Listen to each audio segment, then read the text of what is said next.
ಬೆಂಗಳೂರಿನಲ್ಲಿ ಮುತ್ತೂಟ್ ಫೈನಾನ್ಸ್ ಕಳವು ಕೇಸ್ಗೆ ಸಂಬಂಧಪಟ್ಟಂತೆ ಕಳ್ಳತನಕ್ಕೂ ತಿಂಗಳ ಮೊದಲೇ ಬ್ಲೂ ಪ್ರಿಂಟ್ ತಯಾರಾಗಿತ್ತಂತೆ. ಯಾವ ರೀತಿಯಾಗಿ ಕದಿಬೇಕು ಏನು ಎತ್ತ ಅನ್ನೋದ್ರ ಬಗ್ಗೆ ಒಂದು ತಿಂಗಳು ಮುಂಚೆನೆ ಎಲ್ಲ ಬ್ಲೂ ಪ್ರಿಂಟ್ ಅನ್ನ ರೆಡಿ ಮಾಡ್ಕೊಂಡಿದ್ರಂತೆ. ಕಳ್ಳತನಕ್ಕಾಗಿ 17 ಸಿಮ್ ಅನ್ನ ಕೂಡ ಖರೀದಿಸಿದ್ರಂತೆ ಆರೋಪಿಗಳು. ನಕಲಿ ದಾಖಲೆಯನ್ನ ನೀಡಿ ಸಿಮ್ ಅನ್ನ ಖರೀದಿಸಿದ್ರು ಆರೋಪಿಗಳು.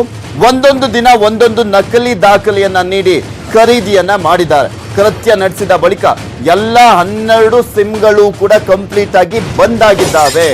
ಮುತ್ತೂಟ್ ಫೈನಾನ್ಸ್ ನ ಮಹಡಿಗೆ ಮಾತ್ರ ಸೆಕ್ಯೂರಿಟಿ ಗಾರ್ಡ್ ಅನ್ನ ಹಾಕಲಾಗಿತ್ತು.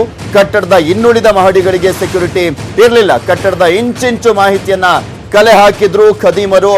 ಅದಾದ ಮೇಲೆ ಬ್ಲೂ ಪ್ರಿಂಟ್ ಪ್ರಕಾರನೇ ಅವರು ಯಾವ ರೀತಿಯಾಗಿ ಕಳ್ಳತನ ಮಾಡಬೇಕು ಮಾಡಿದ್ದಾರೆ. ಚಿನ್ನ ಕಳವಿಗೆ ಪ್ಲಾನ್ ಅನ್ನ ಮಾಡಿದ್ದು ಹಿಂದಿನ ಸೆಕ್ಯೂರಿಟಿ ಗಾರ್ಡ್. ಇದೇ ಮುತ್ತೂಟ್ ಫೈನಾನ್ಸ್ ನಲ್ಲಿ ಸೆಕ್ಯೂರಿಟಿ ಗಾರ್ಡ್ ಆಗಿದ್ದ ಆತ 1.5 ತಿಂಗಳ ಹಿಂದಷ್ಟೇ ಕೆಲಸವನ್ನ ಬಿಟ್ಟಿದ್ದ. ಆ ಸೆಕ್ಯೂರಿಟಿ ಗಾರ್ಡ್ ತಾನು ಕೆಲಸ ಬಿಡುವಂತ ಮುನ್ನ ಇನ್ನಿಬ್ಬರನ್ನ ಅಲ್ಲೇ ಕೆಲಸಕ್ಕೆ ಸೇರಿಸ್ತಾನೆ. ಯಾವ ರೀತಿಯಾದಂತ ಪ್ಲಾನ್ ನೋಡ್ರಿ ಈ ಕದೀಮರಿಗೆ. 70 kg ಚಿನ್ನವನ್ನ ಕದಿಬೇಕು ಅಂದ್ರೆ ಅಷ್ಟು ಈಸಿನಾ?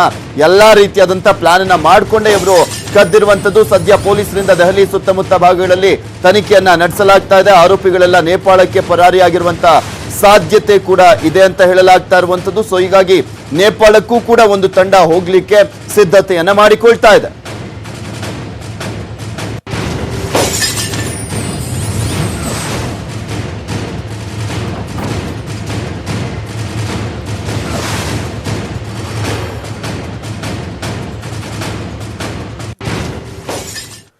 ಮತ್ತಷ್ಟು ಅಪ್ಡೇಟ್